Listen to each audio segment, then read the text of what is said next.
ఈరోజు నేను మళ్లీ రెండోసారి సిపి హైదరాబాద్ గా ఛార్జ్ తీసుకున్నందుకు సంతోషంగా ఉంది. రాష్ట్ర ప్రభుత్వానికి, ముఖ్యమంత్రి గారికి నా ధన్యవాదాలు తెలియజేస్తున్నాను. మీ అందరికి తెలుసు, ఇప్పుడు ప్రస్తుతం గణేష్ పండుగ ఆ ఏర్పాట్ల గురించి సిటీ పోలీస్ అంతా నిమగ్నమై ఉంది. దాని తర్వాత 17వ రోజు నిమజ్జనం ఉంది. 19వ తేదీ మళ్లీ మిలాద్ ఊరేగింపు ఉంది. సో ఈ అన్నిట్లో ఇప్పుడు సిటీ పోలీస్ పూర్తిగా నిమగ్నమై ఉంది కనుక మన ముందు ఉన్న మొదటి ఛాలెంజ్ అదే. సో దాని గురించి ఇప్పుడు ముఖ్యమంత్రి గారిని నేను కలిసి వారి సూచనలన్నీ తీసుకొని దాని తర్వాత మా ఆఫీసర్స్ తో ఈ ఏర్పాట్ల గురించి అన్ని సమీక్షించి తర్వాత ఏదైతే వచ్చే రోజుల్లో యాక్షన్ ప్లాన్ ఆల్రెడీ రెడీ అయి ఉంటుంది, అది డిస్కస్ చేసి, గత సంవత్సరం కూడా ఇదే పరిస్థితి వచ్చింది. మిలాద్ ప్లస్ గణేష్ ఒకే రోజు రావడం, మరి ముస్లిం మత పెద్దలందరూ కూడా కలిసి పెద్ద మనసుతో వారు దాన్ని పోస్ట్పోన్ చేశారు. ఈసారి కూడా చేశారు. దీని ఏర్పాట్ల కోసం బయట నుంచి చాలా ఫోర్స్ వస్తుంది. వారి కోసం ఉండే ఏర్పాట్లు, పనిచేసే ఏర్పాట్లు, ఇవన్నీ కూడా మేము చూసుకునే అవసరం ఉంటుంది. సిటీ పోలీస్ భాషలో వేరే పండుగల బందోబస్తు అన్ని కూడా క్వార్టర్ ఫైనల్స్, సెమీఫైనల్స్ అని అంటుంటారు. మీ అందరు తెలుసు, గణేష్ ని ఎప్పుడు కూడా ఫైనల్స్ అని మనం ఇక్కడ చిత్రీకరిస్తుంటాం.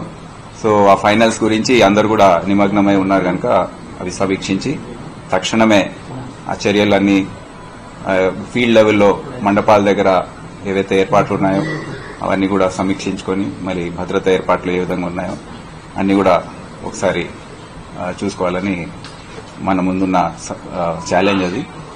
అదే కాకుండా ఇతర విషయాలు మీ అందరికి తెలుసు. మెట్రోపాలిటన్ సిటీస్ లో నేను ఈ గత 8 నెలల్లో చూస్తున్నాను. కొద్దిగా ట్రాఫిక్ పరిస్థితి కూడా ఎందుకుంది అనేది ట్రాఫిక్ ఆఫీసర్స్ తో మాట్లాడి దాని గురించి ఏమైనా ప్రజల కోసం ఏమైనా మనం చేయగలుగుతామా, మెరుగైన పరిస్థితులు, అది ఒకసారి చూసుకునే అవసరం ఉంటుంది వచ్చే రోజుల్లో.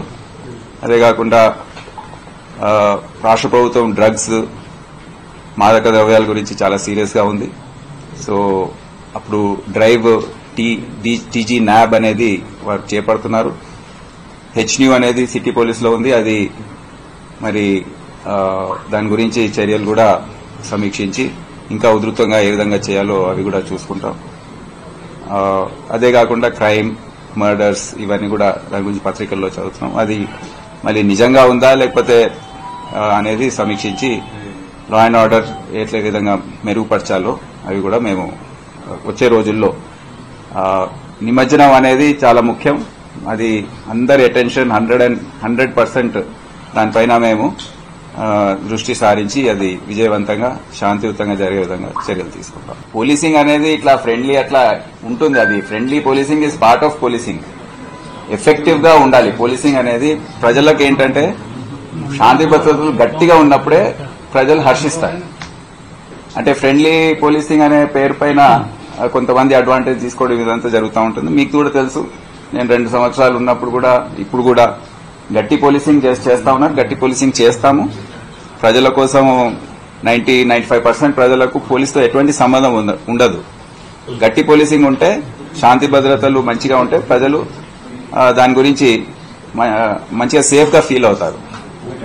అందుకే గట్టిగా పోలీసింగ్ చేసి ఏవైతే అన్స్క్రూపులస్ ఎలిమెంట్స్ ఉన్నాయో, క్రిమినల్ ఎలిమెంట్స్ ఉన్నాయో వారిపైన ఉక్కుపాదం తప్పదు. అది ఎట్లయినా మేము చేస్తాం. కానీ ఎవరైతే సామాన్యులు ప్రజల పోలీస్ స్టేషన్కి వస్తారో, ఎవరితోనైతే మేము ఇంటరాక్షన్ ఉంటుందో తప్పకుండా వారితో ఫ్రెండ్లీగా ఉండవలసిందే. దాంట్లో ఎటువంటి తేడా ఉండదు.